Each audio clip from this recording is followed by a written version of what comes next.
Assalamualaikum warahmatullahi wabarakatuh. Alhamdulillahirabbil alamin wassalatu wassalamu ala asyrofil mursalin sayyidina Maulana Muhammadin wa ala alihi washabihi ajmain. Nama ba'du. Para kiai, para ulama, para teman-teman yang hadir di sini yang saya hormati. Di sini ada Kiai Haji Mas Duki, ada Bapak Yusuf Mansur, ada kiai yang bupati juga, Bapak Hafid.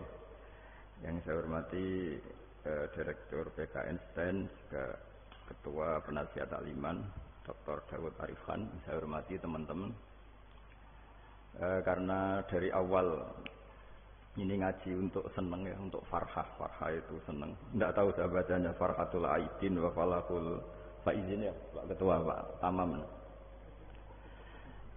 Saya cerita sedikit tentang seneng ya, Al-Farah ya. Dalam Islam senang itu sudah ibadah.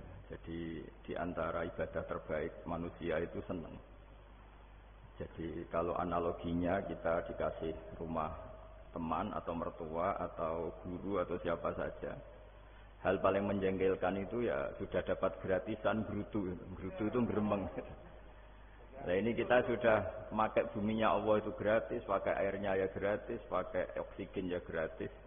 Kok masih berutuh, itu sudah jadi hamba yang nggak bener itu. Jadi bayangkan kalau kita pakai oksigen bayar, pakai buminya bayar, pakai airnya bayar semua, kayaknya kita tidak mampu membayar ya. Dan kita sama Allah hanya disuruh ikrar, disuruh sujud. Pentingnya ilmu satu, bahwa itu akan menjadikan satu perilaku. Misalnya begini ya, dulu itu kiai-kiai Jawa zaman dulu itu berpatokan, karena dulu pemerintahan Hindia Belanda, seorang lagi masih pemerintahan Hindia Belanda. Itu dalil yang sering diutarakan itu, sebaik-baiknya umara itu yang datang ke ulama, terus sejelek-jeleknya ulama itu yang datang ke umara. Tapi semenjak pemerintahan Indonesia dan kemudian ditandai beberapa tokoh kayak Gus Wahid putra Ki Hasyim jadi Menteri Agama, ada Gus Wahid putra Ki Wahab juga jadi Menteri Agama, ada Ki Fatur Rahman keluarga Mbah Maimun, keluarga Sarang juga pernah jadi Menteri Agama. Kemudian bersamaan dengan itu dibangunlah satu pegangan ilmu. Pegangan ilmu ini penting karena ini yang mengilhami semua orang Islam, terutama ya utamanya ulamanya. Ada seorang ustadz, seorang guru ngaji yang karena melihat rata-rata penguasa itu zalim ya, datang ke Harun Ar-Rasyid. Ini perlu disemak, datang ke Khalifatullah atau Amirul Mukminin Harun Ar-Rasyid. Karena beliau seorang raja, tentu terduga lah, atau ya umumnya atau gimana lah istilahnya, itu ya rata-rata ya agak seenaknya, namanya raja, namanya penguasa. Ini dalam pikiran ustadz itu, tidak mesti dalam fakta. Kemudian si ustadz itu matur, ya Amirul Mukminin, inni nasihun lak famusyaddidun alaika fala tajidanna fi nafsika syai'an. Saya ini mau nasihati Anda, kemudian saya cara nasihati itu keras. Tolong jangan dimasukkan hati. Dia bilang famusyaddidun alaika. Saya nanti kalau nasihati itu keras sekali. Tolong dimaklumi karena ini penting, karena Anda harus dinasihati secara keras. Tapi sebelum nasihat itu diutarakan, kata Harun Ar-Rasyid, karena beliau Bani Abbas dan beliau orang alim, termasuk muridnya Imam Malik.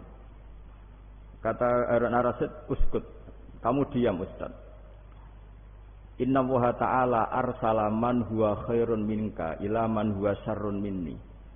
Wa ma'adzalika yaqulu Allahu ta'ala faqula lahu qawlan layyinan la'allahu yatadzakkaru aw yakhsha. Jadi ini sekaligus etika dan norma ya bagi semua dai di Indonesia dan semua kita. Wahai Ustadz, kamu diam. Allah Ta'ala itu ngutus orang yang lebih baik ketimbang kamu, yaitu Nabi Musa, ke orang yang lebih jelek ketimbang saya, yaitu ke Fir'aun. Itu saja harus pakai etika, faqula lahu qawlan layyinan. Kamu harus ngomong yang halus. Jadi intinya ini Harun Ar-Rasyid komplain. Kamu itu kalau jadi ustadz kok ngaji kira-kira gitu. Jadi betapa baiknya orang dulu memahami Quran. Jadi Quran itu dibaca, kemudian kita mungkin baca terus jadi cerita. Mungkin ada yang baca jadi perilaku, ada yang baca kemudian itu mengilhami, membentuk. Nah kira-kira itulah yang membentuk kiai-kiai alim di NU, di beberapa pesantren maupun orang-orang alim di luar NU. Asal apa ya, ngajinya dan bacanya seperti kita, pasti seperti itu. Karena cara berpikir tadi sudah. Jadi akhirnya si Ustadz tadi keluar dan minta maaf, anta a'lamu minni, ternyata engkau lebih alim ketimbang saya. Jadi kalimat famusyaddidun alika, saya akan keras cara memberi nasihat, itu yang diket, yang dipotong, yang dibatalkan atau yang diralat oleh Khalifatul Harun ar-Rasyid. Yaitu dikatakan inna wa ta'ala arsala man huwa khairun minka ila man huwa syarrun minni. Yaitu Allah mengutus orang yang lebih baik ketimbang kamu, yaitu Nabi Musa, ke orang yang lebih jelek ketimbang saya, yaitu Fir'aun. Itu pun harus faqula lahu qaulal layyinan. Cara berdakwah harus dengan kata-kata yang halus, yang lembut, yang indah. Dan dengan kata-kata itu diharapkan la'allahu yatadzakkaru aw yakhsha. Semoga yang didakwai menjadi ingat. Sehingga dengan kemampuan ilmiah seperti ini menjadi pegangan bersama bahwa kita sebagai dai atau sebagai tetangga atau sebagai sama-sama warga Indonesia, bawaan kita memang harus faqula lahu qaulal layyinan la'allahu yatadzakkaru aw yakhsha. Kemudian dalam disiplin ilmu yang lain, halus itu tidak kuat. Angin itu ya halus, tapi kalau di manage itu jadi kekuatan yang dahsyat. Begitu juga air dan sebagainya. Sehingga tidak perlu khawatir terus kalau dakwah halus itu tidak punya efek yang signifikan. Tidak juga. Allah Ta'ala itu pengelola angin. Angin itu kekuatannya dahsyat. Sehingga Nabi Sulaiman dikasih kekuatan angin dan bisa terbang kemana-mana. Kemudian sekarang jadi teknologi yang banyak memanfaatkan angin. Mulai rem, mulai apa saja. Sehingga dari cerita saya ini kemudian terus kiai-kiai itu membentuk dakwah termasuk di ekonomi dengan cara yang rileks. Nah cara rileks itu satu tentu dimulai dengan ilmu. Misalnya begini, saya beri contoh. Ketika ada orang melafadzkan kalimat la ilaha illallah, tiada Tuhan selain Allah. Kemudian kalimat ini mungkin kalau orang NU baca itu rutin ya, karena kiainya kelamaan ya yang ikut sambil tidur. Ya. Kalau tahlil itu disebut kiai tertentu itu mesti yang belakang wah suwi itu kalau kiai itu lama itu. Nah kiainya juga karena jadi lakon ya kan lebih semangat karena pegang mic. Biasanya gitu di NU itu. Kalau khotib mesti semangat karena pegang mic, yang dengerin mesti ngantuk karena monoton gitu. Karena yang mendengerin sudah tahu pasti nyuruh baik meninggalkan yang jelek. Jadi ilmunya sudah disimpulkan dulu. Setiap yang tidur di masjid tidak tanya kenapa tidur. Ilmunya tidak ada perkembangan, Gus, nyuruh yang baik meninggalkan yang jelek. Tapi kalau ilmunya agak ada perubahan kan dengar semua pasti nyuruh yang jelek meninggalkan yang baik. Karena watak manusia itu agak-agak suka fitnah, itu suka geger. Tapi kalau monoton itu mesti enggak itu. Tapi yang menjadi pegangan kita, saya ulang lagi, itu ilmu dulu. Saya ulang lagi itu ilmu dulu. Saya berkali-kali menyontohkan, kalau ada orang kafir, orang yang tidak bersyahadat 70 tahun, kemudian dia bersyahadat sekali saja di akhir hayatnya. Itu kata Allah, qulil ladzina kafaru iyantahu yughfar lahum ma qad salaf. Katakan ke mereka yang kafir, jika dia mau bersyahadat, itu masa lalunya diampuni semua. Sehingga kedahsyatan kalimat ini luar biasa. Orang yang kafir 70 tahun saja, barokahnya la ilaha illallah ini, dosanya bisa diampuni semua. Nah kemudian karena ilmu ini tidak begitu populer atau kurang dipopulerkan, atau kita sendiri kurang menghayati, sehingga la ilaha illallah itu lebih dianalisis. Cara lafaz ini pelafatannya ada sanadnya enggak ya? Terus cara melafazkan bareng-bareng seperti itu ada tumpengan ini bid'ah enggak ya? Jadi pertanyaannya sudah tidak tentang keramatnya atau sakralnya atau fadilahnya la ilaha illallah, tapi sudah macam-macam. Jadi dan cara seperti ini ada hadisnya enggak, legal enggak, terus ada sanadnya enggak.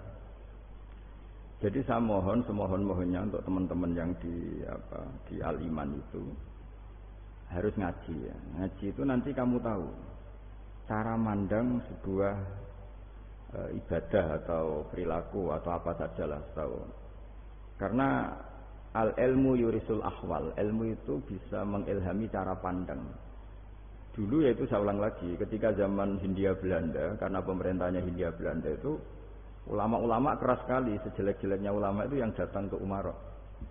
Tapi setelah era Mbah Hashim, era sampai Mbah Maimun, itu mereka peduli sama Umarok, semuanya sama-sama warga Indonesia yang ingin melihat Indonesia yang lebih baik. Sehingga banyak, ya kakak saya sendiri pernah wakil bupati, terus putra Mbah Maimun wakil gubernur, ini teman saya Ki Hafid ya bupati. Semenjak itu terus, dan itu nggak lepas dari cara pandang. Ya, itu cara pandang diantaranya adalah cerita tentang Nabi Musa yang Allah tetap peduli sama Fir'aun, sehingga tetap didakwai Nabi siapa? Musa. Dan posisi Musa datang bukan memanggil. Nah, cuma kayak sampai sekarang itu belum pernah ke kantor bupatinya Pak Hafid, karena kadang-kadang orang terus curiga mengajukan proposal ke dia agak repot.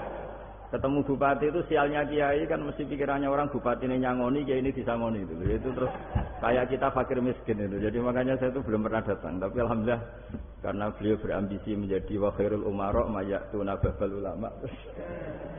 Jadi datang tapi sangat ambisius ingin mengalahkan ulama karena dia kalau datang statusnya lebih tinggi. Ya tidak apa-apa, ini tawaduk tapi niatnya agak begitu tawaduk. Jadi datang. Makanya saya kemarin Yusuf Mansur pas datang, Pak Ustadz Yusuf Mansur saya datang harus sekali saja. Kalau kedua kali ribet. Karena kalau beliau datang dia punya status tawaduk. Lama-lama didatangi jadi takabur. Saya jadi yang ahli neraka, dia ahli surga. Saya kan rugi dong. Artinya rugi, gue kehilangan teh, kehilangan kopi, beliau berstatus tawaduk, saya berstatus takabur, kan repot. Makanya saya berharap jangan datang lagi. Karena jadi repot itu, jadi repot kan. Padahal saya kalau disuruh datang ke Jakarta kayaknya ya berat, selain sibuk juga takut ganggu saya. Jadi saya sering di Jakarta tapi ya tadi jarang ya. Biasanya nganggarkan waktu hanya pas saja, tidak kurang tidak lebih. Biasanya ngajar di pondoknya Pak Kures itu di Baitul Quran ya. Hanya ngajar santri-santri itu. Nah, jadi pemahaman Quran dulu itu kata Imam Ghazali. Ini sekaligus karena ada Pak Ustadz Yusuf Mansur. Itu membaca Quran itu membaca, bukan bercerita. Kalau kamu membaca seperti ini, kunta qori'an, kamu pembaca. Pembaca itu yang mengambil pelajaran. Tapi kalau kamu hanya cerita, itu namanya kunta hakian. Sebenarnya Anda tidak membaca Quran, tukang cerita. Misalnya tadi, cerita Nabi Musa datang ke Fir'aun. Itu kalau kamu hanya cerita, wah dulu itu ada orang namanya Fir'aun, didakwai Nabi yang namanya Musa. Ya ini namanya tukang cerita. Kalau kamu pembaca tidak gitu. Betapa baiknya Allah, orang sengawur Fir'aun saja inginnya Allah masih ingin diselamatkan dengan mengutus Nabi Musa kekasihnya.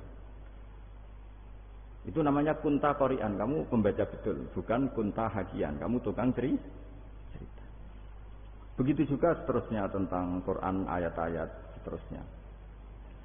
Sehingga yang diharapkan dari pembacaan Quran itu memang kita sebagai ahli baca, ahli mu'tabir ya, ahli yang ngambil pelajaran, bukan tukang apa? Cerita. Sehingga dulu ketika Sayyidina Umar radhiyallahu anhu ketika membuka Baitul Maqdis atau Baitul Muqaddas dan diajak syukuran, pesta-pesta makan itu. Beliau enggak mau. Ketika ditanya kenapa engkau enggak mau, alasannya itu langsung beliau baca Quran. Jadi saya punya sekian contoh. Saya ulang lagi, saya punya sekian contoh. Orang-orang dulu dengan Quran itu menyatu, bukan sekedar dihafal tapi menyatu. Sehingga bawaannya itu sudah Qurani, sudah Qurani. Saya beri contoh pertama Rasulullah SAW, nanti Umar kedua. Rasulullah itu pernah enggak makan sampai 3 hari. Terus ditanya oleh sahabat, lalu kekuatan engkau bisa hidup apa? Terus menghentikan al-aswadani, maksudnya itu tamar dan air, hanya makan kurma dan air. Tapi beliau tidak ketemu roti atau tidak ketemu nasi lah kalau orang Indonesia. Ketika hari ketiga dikasih makan oleh sahabat, dipotongkan kambing, kemudian baru makan 3 lukmah, kira-kira ya 3 asupan nasi, berhenti. Padahal sahabat yang lapar sama dengan Rasulullah itu membayangkan Nabi itu sampai kenyang, sampai apa. Tapi ketika ditanya, seperti ini pun nanti ada hisabnya. Walatus alunna yauma idzin anin naim. Jadi acara makan-makan gini itu nanti ada hisabnya. Nabi nangis. Akhirnya sahabat nggak jadi nerusin makan. Jadi ketakutan orang dulu sama ketika Sayyidina Umar tidak pesta ketika memenangkan Baitul Maqdis itu. Inna wa ta'ala ayyara qauman. Allah itu mengkritik sebuah komunitas kaum karena apa? Azhabtum thayyibatikum fi hayatikum dunya wastamta'tum biha.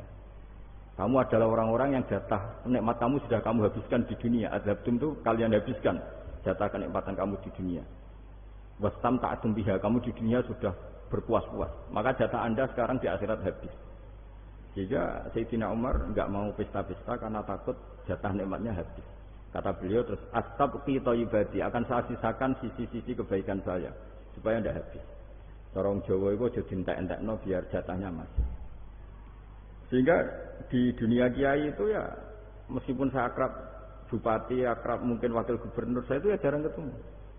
Karena kalau orang Jawa bawaannya ketemu ya makan-makan, guyon-guyon. Nak keterusan ras dia mlebu swarga. Makanya saya pastikan Pak Yusuf Mansur ke sini tidak akan saya jamin, biar aja, biar jatahnya masih. Jadi ini bukan karena saya basil, biar jatahnya masih. Ya, jadi itu ilmunya kiai.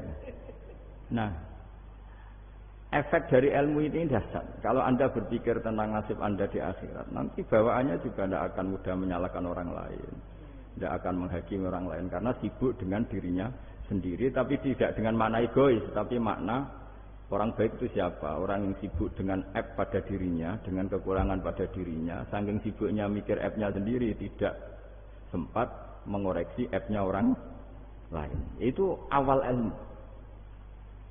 Ilmu itu tidak dimulai dari larangan. Kalau larangan karuan, tidak termasuk ahli surga orang yang suka mengadu domba, tidak termasuk orang baik yang cari kesalahan orang lain. Itu namanya pelarangan. Tapi ilmu itu di atas nahi, di atas pelarangan itu. Kamu punya kesadaran bahwa kamu itu yang penting selamat dulu, jangan memikirkan orang lain. Dengan makna bukan egois, tapi dengan makna supaya tidak menyalahkan orang lain. Nah, saya termasuk ya boleh dikatakan kiai lah, yang paling fanatik bahwa semuanya itu harus dimulai dari ilmu. Ya saya ulang lagi, dimulai dari ilmu. Nah, dari sini kemudian saya berharap Indonesia menjadi damai, menjadi baik. Itu bukan karena kita baik-baik banget, ya tidak mungkin kita ada nabi, tapi karena sudah sibuk dengan memikirkan kesalahan diri sendiri. Sehingga misalnya kita baca Quran, Rabbana zalamna anfusana, lalu kita langsung ingat betapa hubungan kita dengan Allah itu harus ikrar dulu, merasa zalim dulu, merasa salah dulu. Nah, kalau semua orang merasa salah di depan Allah itu mesti bawaannya enggak mudah menyalahkan orang lain, karena kita bilang Rabbana zalamna anfusana. Nah, itulah ilmu-ilmu yang mungkin banyak pembaca Quran tapi hanya baca, atau kalau baca ini tok disebut al-haqi, ahli cerita. Yang dibutuhkan tuh al-qari, pembaca kemudian mu'tabir, kemudian mau beriktibar. Seperti yang dilakukan tadi Harun Ar-Rasyid tadi. Inna wa ta'ala arsala man huwa khairun minka ila man huwa syarrun minni. Wa ma'a dzalika yaqulu wa ta'ala faqula lahu qaulal layyin. Ya, kamu tidak usah memaksakan musyaddid keras sama saya, karena Allah Ta'ala telah mengutus orang lebih baik ketimbang kamu, yaitu Nabi Musa, ke orang yang lebih jelek ketimbang saya, yaitu Fir'aun. Itu saja harus beretika. Faqula lahu qawlan layyinan la'allahu yatadzakkaru aw yakhsha. Dan alhamdulillah bawaan kita sebagai orang timur atau orang Jawa itu kalau mau ngandani orang itu halus sekali. Di antara bentuk kehalusan kata-kata diceritakan di ayat lain ketika Nabi Musa ketemu Fir'aun. Dawuhnya begini, fakul apa itu yang di juz 30 yang juz 30 ini yang bagian dari, kan tadi hanya fakul lahu qaulal layyinan. Lahu qaulal layyinan itu bentuknya apa? Ya, bentuknya apa? Itu Nabi Musa disuruh ngendikan sama Fir'aun. Apakah kamu mau saya nasihati? Fakul halaka ila antazakka. Halaka itu pilihan, hal itu istifham, laka itu otoritatif. Jadi betapa santonya kalimat itu, fakul halaka ila antazakka. Jadi kalau dimaknani model Pak Hafid, model saya ngaji di sarang itu, halaka onoto iku kedue sira, berak bagi kamu, berak bagi Anda, apakah Anda berhak loh mendapat nasihat supaya Anda jadi orang yang lebih baik. Hal laka ila anta zakka. Jadi tidak kalimat perintah, tapi kalimat pilihan. Apa engkau mau saya beri nasihat? Wa ahdiyaka ila rabbika fatakhsha. Dan saya beritahu kamu tentang Tuhan dan kemudian kamu menjadi orang yang baik, fatakhsha, orang yang punya khasyah, punya. Jadi kayak apa kalimatnya itu? Napa jenengan kersa? Itu kalau orang Jogja, orang-orang daerah-daerah yang pernah nyuguhi tamu itu kan, ayo makan-makan. Itu kan kayak tamunya itu kelaparan. Masa Pak Yusuf Mansur kelaparan? Tidak mungkin kan. Masa Ustaz terkenal kelaparan kan tidak mungkin itu. Monggo, napa jenengan ngersakno? Karena bisa saja tamunya itu tidak kersa. Mungkin karena darah tinggi, mungkin karena takut dianggap fakir miskin. Macam-macam kan orang tidak. Itu kalimatnya itu hal laka ila anta zakka. Kayak apa indahnya dakwah. Hal laka ila anta zakka. Itu ada kata laka itu ya terserah jenengan mau enggak. Wa ahdiyaka ila rabbika fatakhsha. Nah, itu yang disebut membaca. Kunta qari'an la hakian. Anda benar-benar membaca Quran, bukan sekadar pencerita. Nah, kemudian ini yang terakhir saya juga baru, sebenarnya saya itu nggak pernah bilang sanggup itu, tapi Pak Ustadz Zakaria itu GR terus. Sampai tadi pagi itu saya belum tahu kalau ada acara ini. Ya karena saya kiai, jadi kalau kiai itu kan ingatnya sama Allah saja. Kalau sama manusia itu rontok-rontok lali gitu. Itu bukan memaksa, ya memang lupa. Sejauh mana sih pentingnya manusia kan tidak penting cara ilmu tasawuf itu. Tapi karena ini titipan Rasulullah SAW terus menjadi penting kan. Dititipi umat ya jenengan itu. Ya, sudah ngaji ngatur kiai ribet gitu. Kiai ini biasa ngaji kan, kiainya yang ngatur santri ini enggak. Pak Yai ngaji tanggal ini jam ini. Itu kan mengabaikan semua aktivitas kiai. Padahal jam ini mungkin saya punya jam. Mungkin jalan-jalan atau ngaji atau mutolaah atau munajat gara-gara Pak Zakaria ini kan terus Mas Tamam ini yang provokasi. Harus ngaji di jam ini, tema ini. Saya itu kalau ngaji ditentukan tema itu, ini memang saya agak keras di bab ini. Itu kayak ibarat gini loh. Saya ini dokter, kemudian ada orang yang sakitnya itu jantung, terus bilang ke saya, Pak dokter sembuhkan kukul saya. Wong penyakit ekstrimnya itu jantung, kok bila disembuhkan apa? Kukul. Kan gak penting, sembuh tidak sembuh, kukul itu kan gak penting. Jerawat itu. Kiai itu tahu kesalahan paling fatal manusia itu akidah. Jadi kadang-kadang mintanya ilmu yang tidak akidah, yang gak penting. Jadi kadang-kadang kiai itu ya digurui betul kalau di Indonesia. Misalnya, ini tidak nyindir loh, memang marah betul kalau di bab-bab seperti ini. Tapi ini biar jadi ilmu masif, ilmu yang general. Saya ulang lagi ya, Anda jadi dokter, tahu pasien Anda ini penyakit jantung kronis atau sudah fatal lah sudah. Terus orang itu bilang, Pak Yai, itu Pak dokter, tolong obati kulit saya supaya tidak jerawatan. Kamu bilang ini orang aneh enggak? Aneh kan? Nah, kiai juga gitu. Saya sering itu ada orang mau haji gitu, Gus doain saya jadi haji mabrur. Pernah belajar haji Pak? Dereng. Mungkin enggak orang belum belajar nyupir terus kemudian minta didoain, Gus saya mau nyupir doain selamat. Nyupir aja enggak bisa kok minta doa selamat. Harusnya urutannya kan belajar dulu baru minta doa. Tapi kali ini aliman bener ngajaknya akidah dulu, ahli sunnah kan. Nah itu bener karena akidah itu hal yang prinsip memang harus. Kalau kebetulan enggak bener taruh sisi betul. Untungnya kalau temanya bener. Jadi saya mohon ke seluruh orang-orang yang mau ngaji ke kiai itu tema itu biar yang milih kiai supaya tahu prioritas yang harus benahin. Jangan tema yang kita yang milih, jangan-jangan tema yang kita pilih itu tidak mendesak atau tidak penting.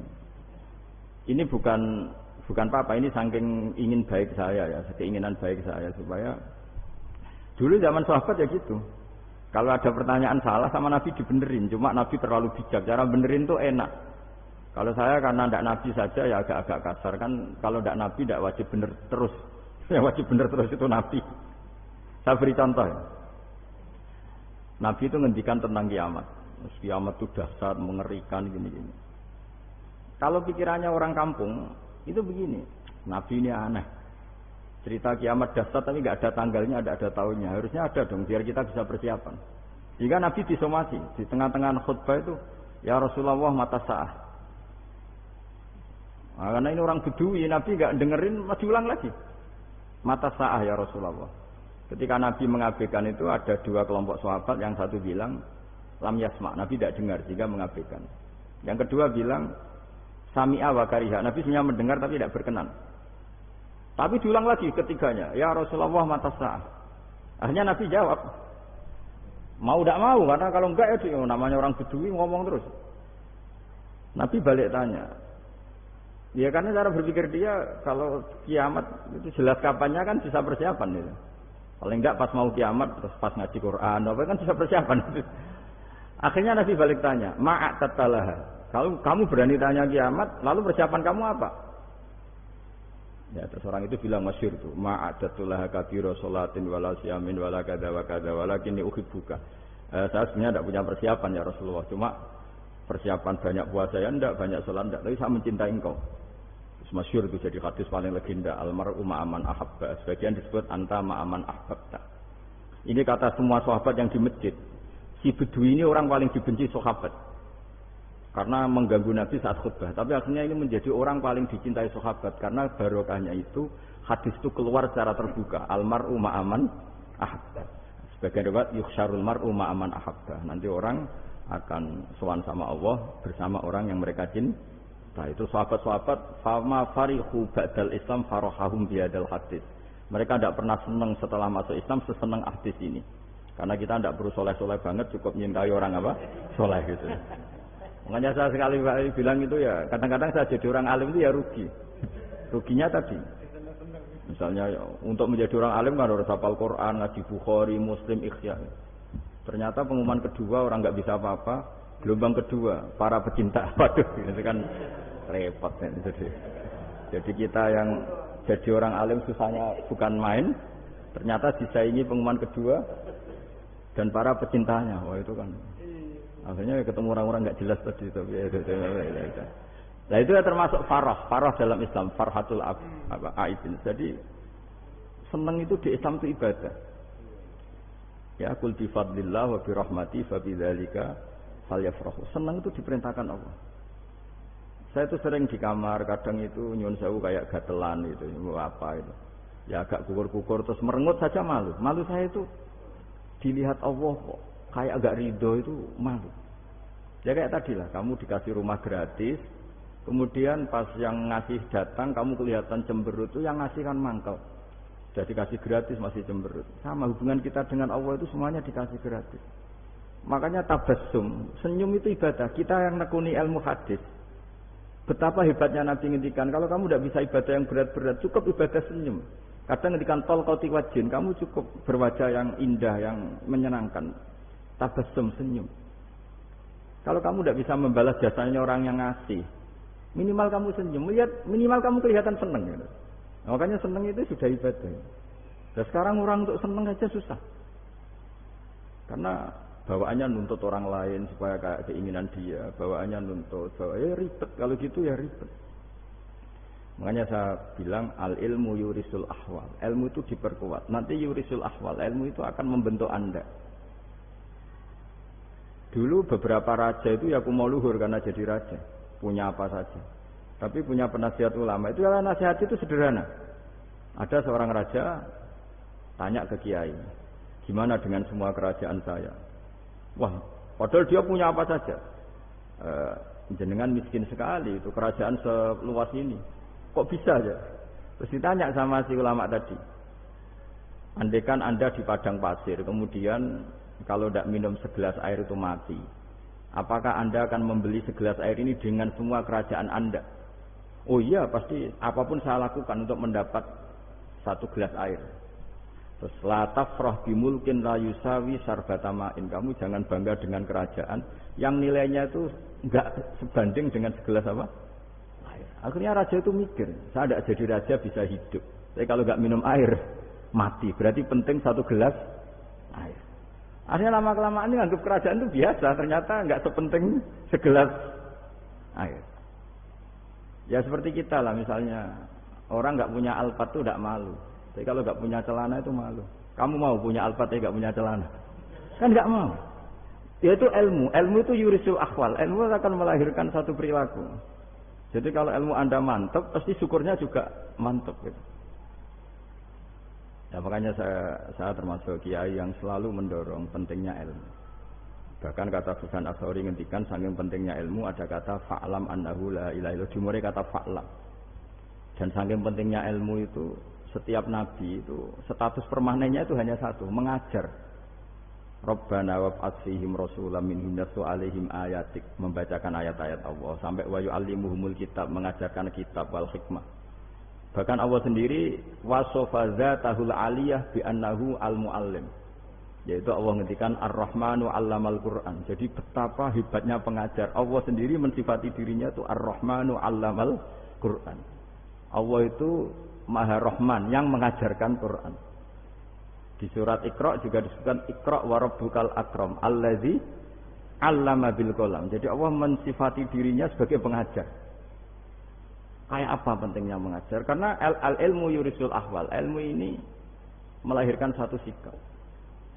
Pernah ada orang hartanya itu habis karena ngobati ibunya.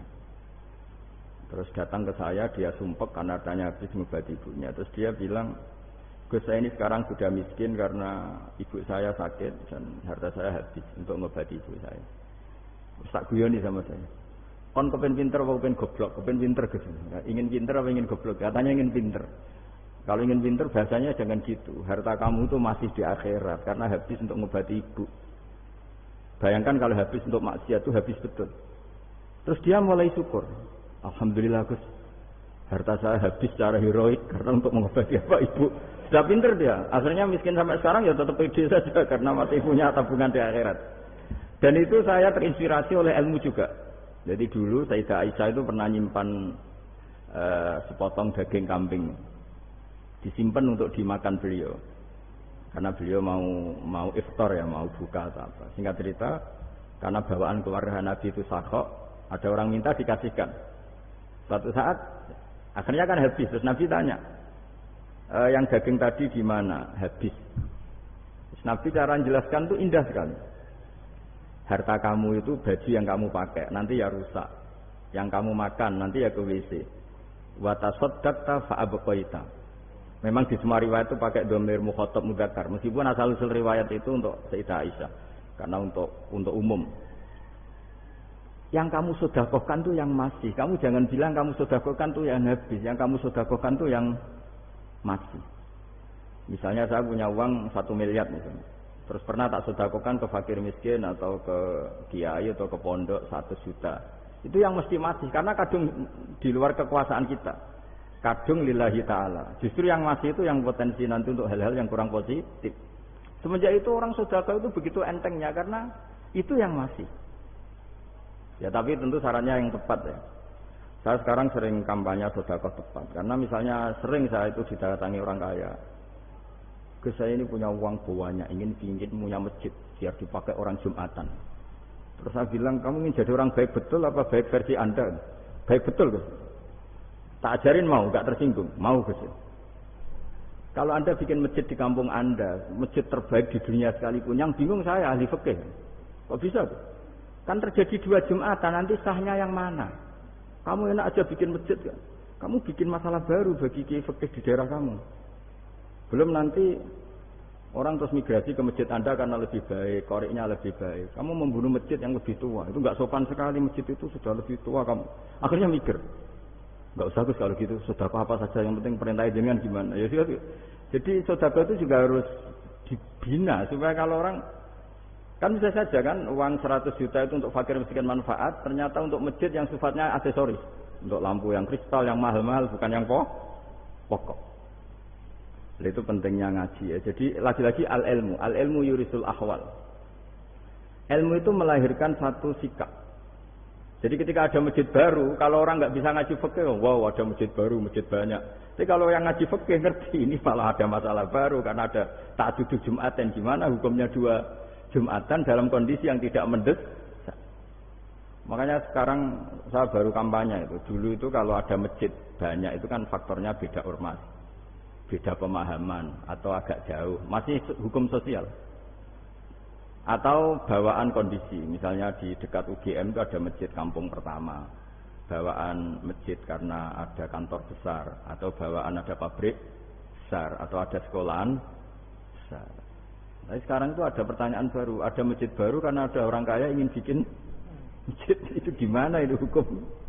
Nah, tapi kalau orang tidak nekuni fikih itu ya langsung wah bagus untuk bangun masjid. Bagus dia gini sing kangelan memfikihkan tadi. Nah itu ilmu. Jadi kalau yang tidak nekuni fikih itu ya tidak tersiksa, tapi yang nekuni fikih itu masih tersiksa karena seperti itu tadi.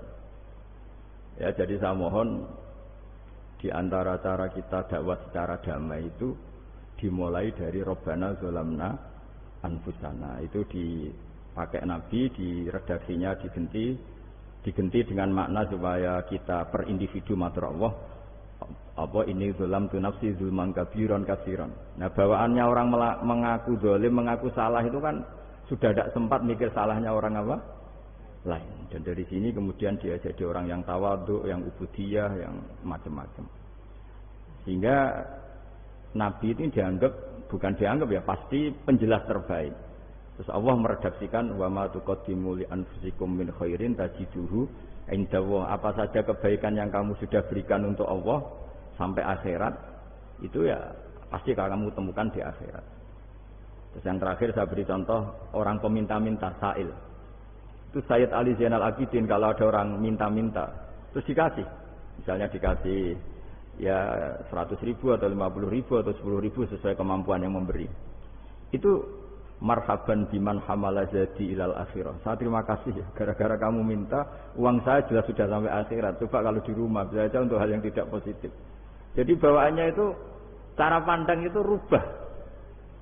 Jadi sebenarnya kalau kita ngasih uang di masjid, ngasih kiai atau ngasih fakir miskin, ya uang itu yang masih, bukan yang yaitu watasaddaq fa'abqaita, yang kamu berikan itu hakikatnya yang masih.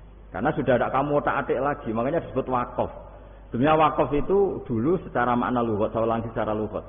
Maknanya itu sudah berhenti, wakfun maknanya berhenti. Nah, sedekah itu dari kata sedekah maknanya benar. Orang yang sering sedekah berarti imannya benar. Orang yang uang sudah diberikan berarti dia sudah terputus, wakaf berhenti dari hubungannya dengan dia. Sudah dikasihkan berarti selesai. Sehingga wakaf dan sedekah itu sebenarnya maknanya saling melengkapi. Kemudian orang-orang fikih karena ada disiplin ilmu tertentu, wakaf itu untuk sedekah yang permanen, yang abadi, kemudian sedekah untuk infak. Tapi itu kan hanya istilah-istilah dalam disiplin ilmu. Sebetulnya kalau pakai ilmu yang umum, sedekah ya bisa disebut wakaf, wakaf ya bisa disebut apa? Sedekah. Karena maknanya sedekah itu wakaf. Wakaf itu apa? Qat'u raqabatil malik an hadal mal atau an mali. Hubungan pemilik harta ini terputus dari harta itu. Jadi misalnya saya sudah wakaf tanah ini ke masjid, sudah diterima. Buat saya kepikiran gadekan atau menjual sudah tidak bisa, sudah berhenti di situ saja hubungan saya dengan kepemilikan harta itu. Makanya disebut apa? Wakaf. Dan kalau saya wakaf berarti menunjukkan kebenaran iman saya karena sudah menafkahkan sebagian harta untuk Allah Ta'ala. Disebut sodik, sodak. Makanya bahasa Arab itu gampang ya. Kalau sodal qof, sodaqah. Orang kalau bayar mahar disebut sodak karena menunjukkan cintanya. Teman yang setia disebut sodik karena ya benar dalam berteman. Abu Bakar disebut as-siddiq karena sangat membenarkan kanjeng Nabi dan seterusnya dan seterusnya. Ya jadi semoga ayat tadi, dan saya mohon maaf karena ya memang saya kalau ngaji ya alami seperti ini, tapi insya Allah barokahnya alami itu menjadi ikhlas, tidak tasonnuk, tidak riak, tidak tebar pesona kalau dalam bahasa itu. Yang jelas saya inginlah bahwa ayat yang saya baca tadi benar-benar jadi pegangan bersama. Faqula lahu qawlan layyinan la'allahu yatadzakkaru aw yakhsha. Saya mohon maaf. Assalamualaikum warahmatullahi wabarakatuh.